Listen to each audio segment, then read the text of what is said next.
Whatever message you type in your Google chat. So let's say, for example, I type in some message right here, type in some message right here. What happens is that it automatically gets synchronized with Google Hangouts. So I'm just going to go around over here, and then on the new tab, I'm just going to go around and type in Hangouts.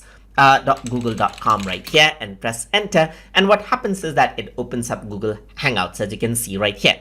And here you can see that there's the chats right here. So at the time of the recording, you can still access out Hangout, but here, as it mentions, what happens is that Hangouts is being replaced by Google Chat itself. So they are phasing this out, but if you're still using Google Hangouts right here, just like this, you can still have access to this. Then what you can do is you can type in a message right here. So let me just go around and type in test message just like this. Once I do that, what happens is that the message gets synchronized over here into Hangouts as well. So what can happen as well is if someone were to send you a message in Hangouts, then it will be sent out over here as well, just like this. And you can talk back and forth between people who use Hangouts as well from Google Chat.